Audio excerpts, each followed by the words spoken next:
កម្រងដីឡូសម្រាប់សាងសង់ផ្ទះចិត្តក្រុងតាខ្មៅកំពុងតែមានការបញ្ចុះតម្លៃពិសេសបើបងប្អូនមិនទិញនៅថ្ងៃនេះទេនឹងមានការសោកស្ដាយនៅថ្ងៃក្រោយឱកាសដីដ៏ល្អកម្រមានបែបនេះគឺកំពុងតែមានប្រូម៉ូសិនធំតម្លៃក្នុង1ឡូគឺចាប់ពីជាង$10,000ឡើងទៅកម្រងដីឡូលំនៅឋានកកនេះស្ថិតនៅក្នុងទីតាំងមួយដែលមានសក្តានុពលនិងជាអំណោយផលខ្លាំងសម្រាប់បងប្អូនដែលមានតម្រូវការសាងសង់ផ្ទះរស់នៅជិតទីក្រុងហើយក៏ជាតំបន់មួយដែលកំពុងតែមានការអភិវឌ្ឍខ្លាំងនិងជាគោលដៅរីកចម្រើនឥតឈប់ឈររបស់រាជរដ្ឋាភិបាលនៅពេលអនាគតព្រោះថាទីតាំងនេះមានចម្ងាយត្រឹមតែ500ម៉ែត្រពីផ្លូវជាតិលេខ21ហើយមានចម្ងាយត្រឹមតែ13គីឡូពីព្រលានយន្តហោះអន្តរជាតិសម្ដេចតេជោ11គីឡូពីរង្វង់មូលតាខ្មៅ4គីឡូពីស្ពានអាកាសក្រវ៉ាត់ក្រុងនិង3គីឡូពីបុរីទីក្រុងរណបសេរីមង្គលព្រមទាំងមានសាលារៀននិងវត្តអារាមនៅជុំវិញគម្រោងនេះតែម្ដងត្រឹមតែចម្ងាយ1គីឡូហើយអ្វីកាន់តែពិសេសជាងនេះទៅទៀតនោះ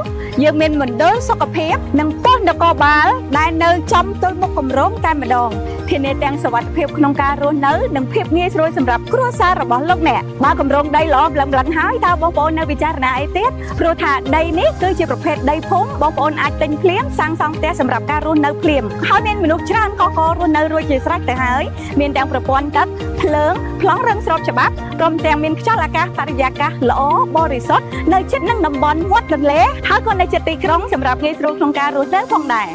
យើងកំពុងតែមានប្រូម៉ូសិនធំបញ្ចុះតម្លៃខ្លាំងសម្រាប់អតិថិជនដែលធ្វើការសម្រេចចិត្តលឿនចំនួនមានកំណត់ហើយបញ្ចុះតម្លៃត្រឹមតែរយៈពេលខ្លីតែប៉ុណ្ណោះសូមប្រញាប់ឡើងកុំឲ្យអ្នកដទៃជ្រើសរើសទីតាំងដែលល្អមុនអ្នកសម្រាប់ព័ត៌មានបន្ថែមសូមទំនាក់ទំនងមកឥឡូវនេះតាមរយៈលេខទូរស័ព្ទដែលមាននៅលើ caption